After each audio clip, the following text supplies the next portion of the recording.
Bienvenue à l'émission Crois-tu? Notre invitée d'aujourd'hui savait que le péché était en elle. Elle a été une bonne catholique jusqu'à la quarantaine.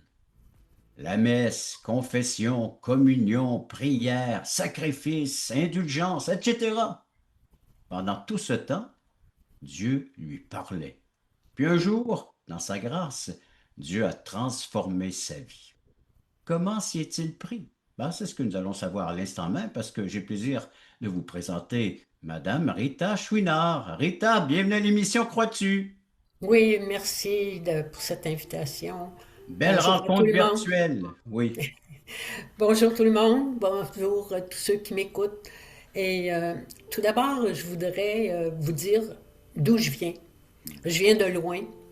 Euh, c'est, je dois vous parler de mes parents.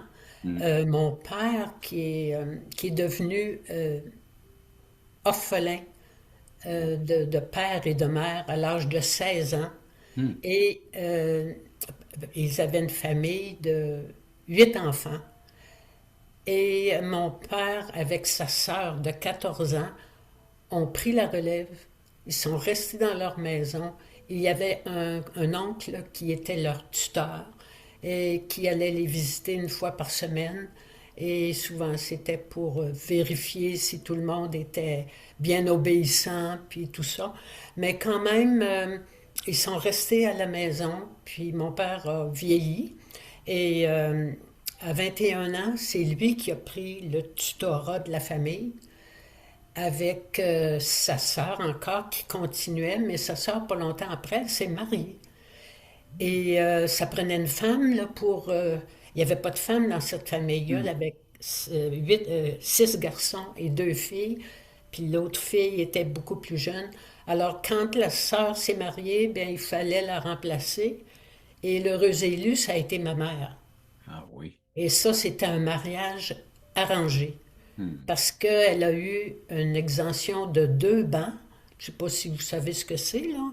À l'église, il fallait qu'elle soit annoncée, le mariage soit annoncé Oui. 3 semaines à l'avance. Alors, elle a eu une exemption de 2 bancs. Elle était mineure, elle avait 16 ans. Alors, ça a été un mariage précipité. Elle s'est mariée le 15 janvier. Alors, moi, je comprends pas, j'ai pas tout compris pourquoi, mais je pense elle avait un père, mon grand-père maternel, il poussait ses filles à se marier. Hmm. Alors, je sais pas comment ça s'est organisé, mais je sais que c'était pressé parce que on devait déménager la famille à Montmagny. Donc, la famille est partie pour Montmagny et les 4 premiers enfants de ma famille sont nés à Montmagny. Et en 1914, ça a été la guerre. Alors, on a déménagé en Abitibi pour ouvrir des terres puis couper des arbres pour construire la maison. Alors, il y a un grand camp là, de bois rond qui a été construit pour cette famille-là, les 4 enfants de ma mère et le reste de la famille qui étaient des Hmm. ados, des jeunes adultes. Hmm.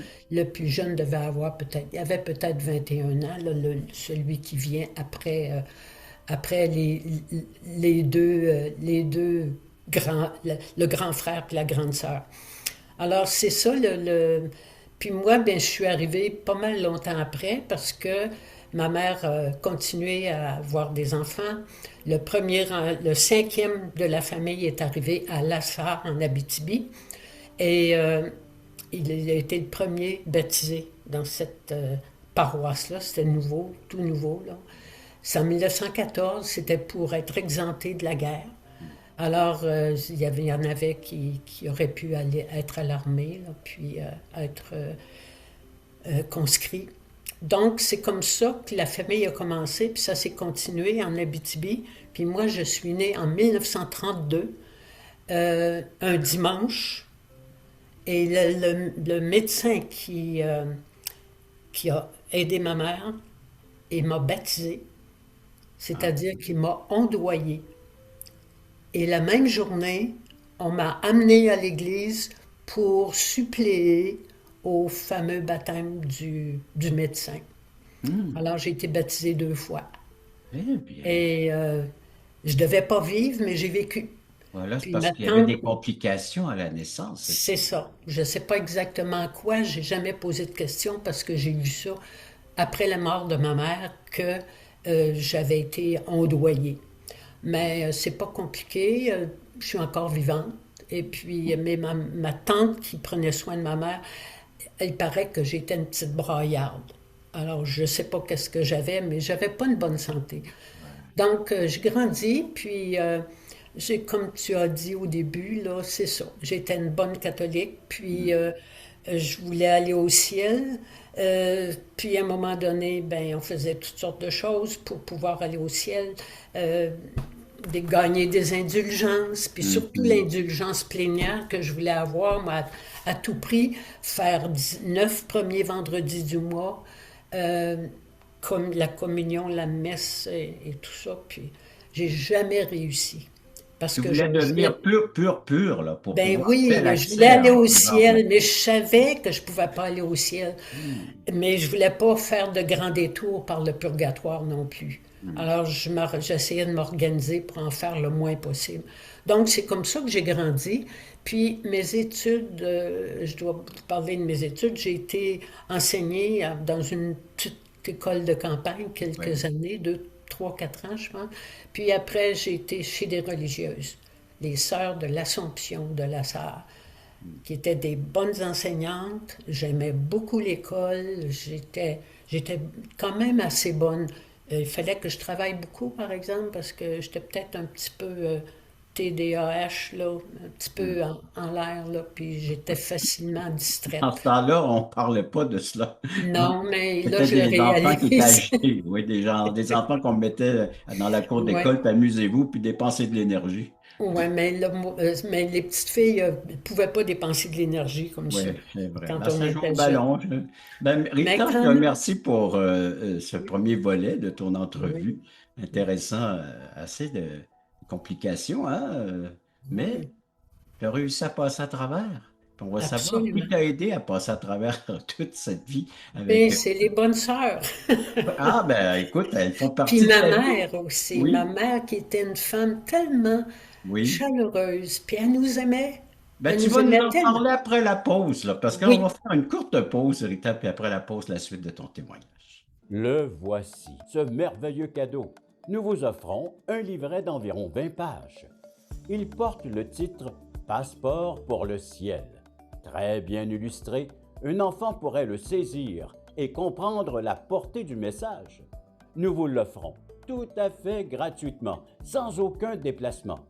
Vous pouvez nous appeler ou visiter notre site croatu.ca pour en faire la demande. Il sera livré directement chez vous. Ce livret est disponible en français, en anglais et en espagnol à la grandeur du Québec et du Canada pour tous ceux qui voudront le recevoir. Il vous expliquera comment obtenir un passeport pour entrer au ciel, et cela pour l'éternité.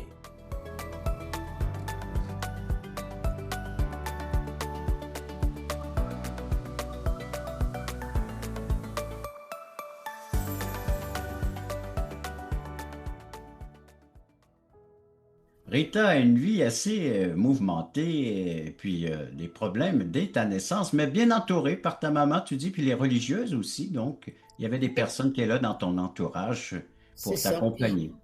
Oui. Puis il y avait beaucoup de religieux aussi dans ma famille. Hmm. 2 frères prêtres, puis 2 sœurs religieuses, que j'ai pratiquement pas connues, là, mes 2 grandes sœurs, parce qu'il y en a une qui s'est mariée très rapidement, avant que je naisse. Donc, elle a eu des enfants de mon âge, puis c'est ça. Alors, c'est ça les grosses familles. Mais je voulais vous parler de ma mère. Ma mère, c'est une femme très chaleureuse, pleine d'amour. Puis je l'ai entendu dire à mes tantes, je trouve ça intéressant d'entendre ça. Elle disait à mes tantes, elle dit, c'est drôle. Elle dit, à chacun qui arrive, elle dit, on dirait qu'on les aime encore plus. Ben, tiens. Alors moi, j'étais la 14e, hein. Oh, il y avait de l'amour? Il y avait de l'amour, oui, oui. Puis parlez-en, si vous parlez à mes neveux, mes nièces, Oui. comment est-ce que grand-maman était. C'était une femme forte puis formidable. Alors, Puis elle s'inquiétait de ses enfants aussi. Puis moi, je suis partie assez jeune. Je suis allée étudier à Amos parce que à Amos, il y avait un nouvel hôpital qui ouvrait. Puis on engageait des jeunes tout en les enseignant. Alors, comme j'avais seulement qu'une 10e année que j'avais faite à la Salle, il n'y avait pas d'11e ni de 12e à ce moment-là. Je pense qu'il n'y en avait pas de 12e. Mais on pouvait étudier à l'hôtel Dieu d'Amos. Et puis on était enseignés, on avait de la chimie, de la physiologie, anatomie, puis il y avait des bons enseignements, mais c'était pas pour devenir infirmière, c'était pour devenir aide-malade. Mais on faisait de tout dans cet hôpital. On était logés, nourris, traités gratuitement. Euh, Écoutez, c'était vraiment... Puis moi, je me sentais en sécurité. Écoutez, on était bien traités, vraiment. J'étais là un an, mais pour une raison médicale, j'ai dû être opérée, puis je suis retournée à la maison. Puis entre-temps, j'ai enseigné pendant 5 mois, mais j'avais demandé ma place, j'avais décidé que je faisais un cours d'infirmière. Donc là, j'étais avec des religieuses à Amos, des sœurs grises, je pense. Et puis là, j'ai commencé un cours d'infirmière à Montréal, à l'hôpital Sainte-Jeanne d'Arc. C'était encore des religieuses. Toujours bien entourées, logées, nourries. On travaillait fort, par exemple. Mais j'aimais ça. J'ai aimé beaucoup, beaucoup ce travail d'infirmière. Prendre soin, là, ça, c'était mon fort. C'était J'aimais... certainement une vocation, un appel pour toi, hein, Oui, prendre oui. soin des malades. Ouais. Oui, c'est ça. Mais jamais j'aurais pensé que je deviendrais une infirmière pendant Hmm, mon enfance. Jamais j'aurais pensé à ça. Mais c'est Dieu qui a permis ça parce hmm. que c'est vraiment un miracle. Puis dans ce temps-là, on passait, c'était pas c'était des écoles d'infirmières et puis il fallait passer des examens à l'université. Hmm. Et aujourd'hui, c'est fou, là. Mais maintenant, je me souviens, on est allé passer une semaine à l'Université de Montréal pendant nos examens. Écoutez, puis, mais il y a encore des miracles dans ça, là. Vous ne pouvez pas savoir. J'ai expliqué j'ai expliqué la circulation sanguine, là, le Ah cœur, oui, poumon. Puis je l'avais tout préparé la veille. Ça, c'est le Seigneur qui avait fait ça, parce que c'est compliqué, hein. En ça fin de doit, compte, oui, oui. oui. Ça doit être Mais compliqué, juste le corps humain, là. oui, Dire c'est oui. Puis moi, parti. ça m'épatait. Hmm, Le corps humain m'a toujours hmm, excité. oui. Puis les médecins s'intéressaient beaucoup à nous, puis ils nous entraînaient, puis on avait c'était vraiment intéressant. Et là, je ne sais pas si je dois parler de ce qui est arrivé à l'hôpital Ah, quand j'ai commencé à travailler. J'ai connu mon mari qui travaillait aussi à l'hôpital. ah, Alors, vous êtes connu là, puis c'est ça. Puis bon, d'insécure que j'étais, moi, je oui. cherchais un mari qui me rassurerait, puis qui soit... euh, alors, j'ai pas cherché longtemps. J'étais pas chrétienne, mais moi, j'étais une bonne catholique, mais lui, c'était plus ou OK. moins long. C'était pas... Il était sur le neutre. il était sur le neutre, puis en OK. plus, j'aurais voulu suivre des cours de préparation au mariage, puis lui, ben, t'as pas trop intéressé. Ah, Mais j'ai été adoptée par sa famille. hmm. Parce que sa famille venait du même patelin que ma famille à moi. Ah, oui. Alors ça m'a rassurée. Hmm. Puis oui, ma belle famille m'a adoptée. C'était des gens sympathiques. Puis oui, mon Ben, mari, Rita, tu étais à la recherche d'une sécurité et puis ce mariage exact, t'a pas t'emmené, elle t'a mis dans cette sécurité, du moins en tant que couple. exactement. Alors, c'est ça, j'ai cherché. Puis, en fin de compte, on s'est fiancés. Moi, j'ai fini mon cours en 55, puis en 56, on se mariait. Ah, Donc, c'est ça, pour moi, c'était tellement beau. Mais j'ai déchanté parce que j'étais pas heureuse. C'est un homme, il était aussi insécure que moi. bon. Écoutez, Alors, on alors, est rendu avec deux insécures, hein? oui, deux insécures. Puis là, il m'a organisé parce qu'il fallait que je travaille. Alors, Ah, j'ai OK. continué à travailler. Puis dans ce temps-là, les femmes qui se mariaient perdaient leur emploi. Mais à ce moment-là, à un moment donné, j'étais la seule femme mariée qui travaillait à Ah oui. l'hôpital. Ben, il changeait de profession, il devenait mère de famille. Ben, c'est ça. Hein? Mais moi, j'ai fait S'occuper avec les des familles deux. d'enfants nombreux, là. Alors, donc, Oui. Ben, hey, c'est Rita, il va ça. falloir prendre une autre pause. Allons-y. Hein, ça passe vite, hein? Oui, mais c'est Ça beau. passe très vite, mais une très belle histoire. La suite après la pause. Vous rappelez-vous du temps où vous étiez dans ce monde totalement perdu, quand Dieu vous cherchait? Vous souvenez-vous de la joie ressentie au moment où vous êtes passé de l'ombre à la lumière? Quand votre raison de vivre par l'amour de Dieu est devenue claire? Allons, levons les yeux, montons sur la montagne pour conquérir. À la gloire de Dieu et au salut des âmes perdues, il est temps de célébrer notre foi.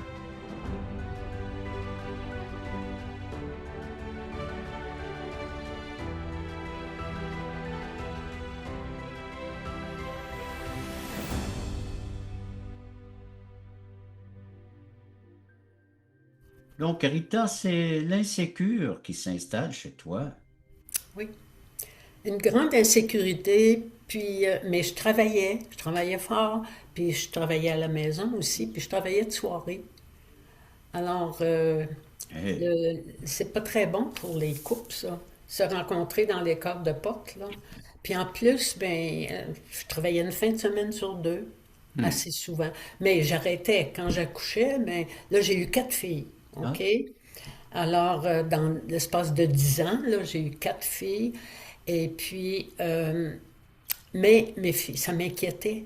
Puis là, on est dans les années où tout changeait, où tout était chambardé dans les religions. Alors, je me demandais, ça n'a pas de bon sens, là. Mes filles, il y en a une qui avait étudié le catéchisme, le même catéchisme que moi. L'autre, c'était tout changé, c'était beau, je trouvais ça merveilleux.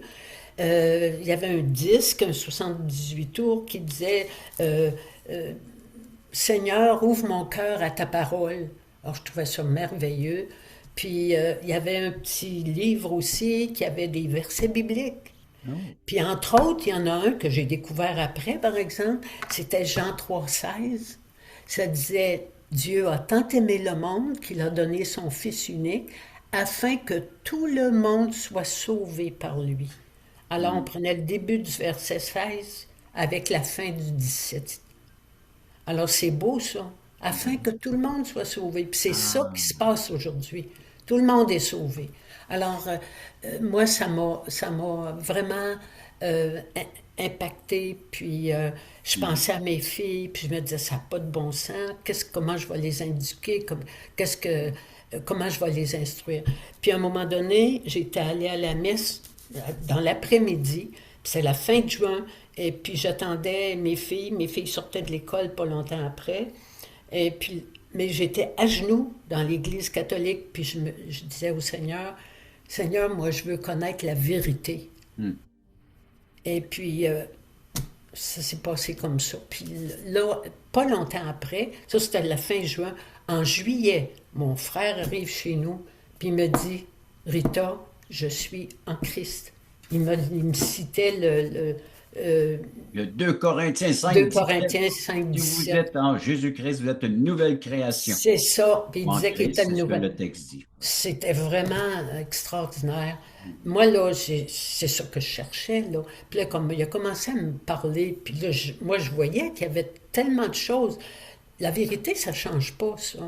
Hein, Hmm. ce qui est vrai, 3, 2 et 2 font 4, puis ça ne changera jamais. Ça ne changera Bon, jamais. alors moi, la vérité, pour moi, ça ne changeait pas. Puis là, j'étais misérable, là, vraiment. Et puis c'est à partir de ce moment-là que j'ai commencé à réfléchir. Puis mon frère il est venu 2 ou 3 fois pendant l'été, jusqu'à ce que mon mari le mette à la porte. Alors, mon mari ça brossait dans la maison, là. Puis j'avais mon frère, un de mes frères prêtres, là, qui était encore là. Alors là, Il j'étais y avait de la devenue... tension chez vous, là. Oui, La pression, tension. là, c'était pas facile. Hmm. Mais Moi, à un moment donné, mon frère est venu, puis on est allé à l'église centrale à Montréal. C'était une ancienne synagogue, c'est long, c'est pas très large en tout cas. Et puis, c'était Monsieur Keefe qui prêchait. Puis, mon frère était bien content, il avait prêché sur Jean 3, la Le nouvelle verset que tu naissance. connaissais? J'ai rien compris, mais c'est les chants. Moi, j'ai pleuré tout Ah, le long. Les chants m'ont frappé, là. C'est incroyable. Mais c'est ça que je voulais, c'est ça que je cherchais. Puis pas longtemps après, il nous a emmené, il m'a emmené au restaurant. On était une gang de Victoriaville, puis il y avait une jeune fille à côté de moi qui avait 18 ans, je me souviens pas de son nom. Puis elle me voyait pleurer, je pleurais au restaurant, puis elle dit, Madame Chouinard, voulez-vous accepter, inviter Jésus dans votre vie? J'ai dit, oui, certain. Alors, elle m'a fait prier, puis j'ai répété après elle. J'avais l'air d'un... Ben, j'étais comme un petit enfant. Puis, j'ai prié, puis après ça, je me disais, ben, je suis pas si pécheresse que ça, tu sais. Je me... Là, j'avais toutes sortes d'idées en tête, jusqu'au moment... Puis là, je lisais des traités qui avaient la prière de repentance, puis je suis pécheresse. Oui, c'est vrai, mais... Tu sais, mais à un moment donné, j'ai reçu un traité qui disait, Seigneur, je te demande pardon d'avoir voulu gagner mon ciel. ah. Là, ça a cliqué. Je ne pouvais pas gagner C'est mon là que ciel. tu as vu ton péché. Oui, Essayer là, j'ai vu, puis d'acheter quelque chose qui t'était donné de la part de Dieu, une grâce, une faveur non exactement. méritée que tu essayais par tous tes efforts. Oui, oui. Puis c'est pas facile de sortir du catholicisme. Hmm. Mais c'était dans le mois de novembre, j'ai peut-être quelques minutes encore, Oui. parce que j'étais mariée à l'Église catholique. Donc, il fallait que je finisse mon terme. Puis c'était dans le mois de novembre, ça, que j'ai fait ma prière. Puis là, j'allais à la messe le samedi, puis le dimanche, j'avais vu, mon frère m'avait dit, trouve une bonne église où est-ce qu'ils prêchent l'Évangile. Et puis, j'ai regardé dans les pages jaunes, puis j'ai vu Église baptiste évangélique de Chomédé. Ben, j'ai dit, c'est là qu'il faut que j'aille. C'était la seule évangélique, là, ça m'a Voilà. touché. Mais baptiste, ça me tiraillait un peu parce que Oui. ça allait pas bien en Abitibi à ce moment-là, chez les baptistes, en tout cas. Mais je suis allée quand même. Je suis allée là un mercredi soir. Puis Oui. j'ai été touchée, là. C'est Heureusement que incroyable. c'est l'Évangile qui t'a touché, puis c'est l'Évangile qui t'a attiré. Puis l'Évangile, c'est une personne, c'est Jésus. Mais oui, Hein, c'est c'est Jésus qui a Jésus. Puis attiré ton cœur ben, vers lui, vers son amour. en plus, j'ai lu Jean 6, 18, qui dit, Je suis le chemin, la vérité et la vie. Nul ne vient au Père que par moi.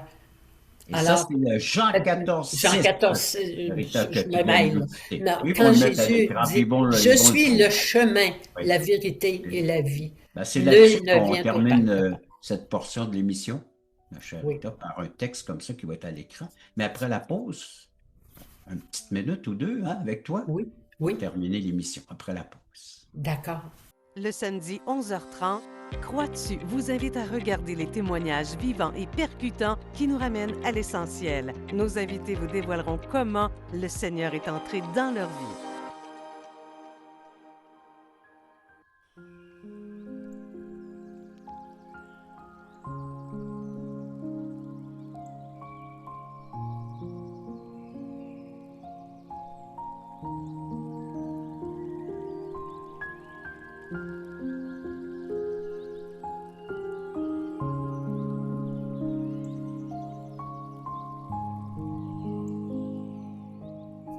Rita, là, qu'est-ce que tu as à nous dire pour terminer, conclure ton témoignage? Je, vous- je veux vous parler de l'amour de Dieu. Alors, c'est une histoire d'amour. Alors, longtemps, j'ai marché dans les ténèbres de ma nuit et Dieu m'aimait. J'étais errante, sans repère et insouciante et Dieu m'aimait. Longtemps, j'ai eu peur de vivre et de mourir, mais Dieu m'aimait. Je me suis réfugiée à l'abri d'une religion. Dieu m'aimait. J'ai mis ma confiance en des hommes pécheurs. Toujours Dieu m'aimait. Souvent, je me suis étourdie pour oublier, et pourtant, Dieu m'aimait. Mon cœur était insatisfait, misérable, inquiet, et toujours Dieu m'aimait. J'ai longtemps été l'esclave des choses qui passent, mais il m'aimait. Souvent, j'ai ignoré sa parole bénie. Dieu m'aimait. Il m'aimait, mais je l'ignorais. Puis un jour, j'ai appris que Dieu m'a tant aimé qu'il a envoyé son Fils afin que je croie en lui, que je ne périsse pas et que j'aie la vie éternelle. Quelle merveilleuse nouvelle! Ce Fils, c'est Jésus-Christ, mon Sauveur. Je sais qu'il m'aime. À la croix, mes péchés par son sang furent lavés.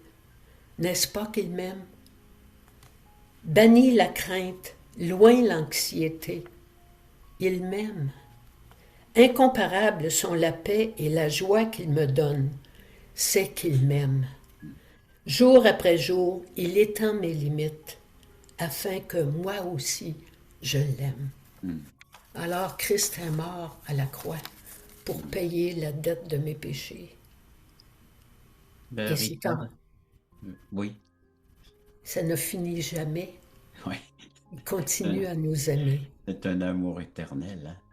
Et Amen. comme tu l'as si bien dit, c'est pas le fait de savoir ces choses-là, mais c'est de les expérimenter, de les vivre, c'est en accueillant, en recevant Jésus comme notre Sauveur, en nous repentant de nos péchés ou de notre vie misérable, ou même d'avoir voulu essayer de payer quoi que ce soit à Dieu, alors que son cœur est si généreux qu'il a donné son Fils afin que quiconque le reçoit ait le pardon de ses péchés et la vie éternelle. Alors voilà, il faut recevoir. J'invite les gens, s'ils veulent en savoir, si vous voulez en savoir un peu plus, je m'adresse à chacun d'entre vous. Il y a la plateforme croitu.ca, les études bibliques, les mardis soirs, 19 heures pour le Québec, 20 heures Nouveau-Brunswick, les samedis à 9h30, toujours sur la plateforme croitu.ca. Vous avez des témoignages de vie, comme celui que vous entendez présentement de notre chère Rita. Vous avez de la littérature faite tout à fait gratuitement, le passeport pour le ciel. Vous avez, quand nous rendre visite à croitu.ca ou composez le numéro de téléphone qui est à l'écran. Alors, on sera là pour accueillir vos requêtes, vos besoins et vos demandes. Rita, je te remercie beaucoup C'est de moi ta qui vous remercie. participation. Une belle histoire d'amour, comme tu dis, avec Dieu, hein, et avec ton prochain. Et merci à chacun d'entre vous, chers téléspectateurs, d'avoir été à l'écoute de cette autre émission. Crois-tu?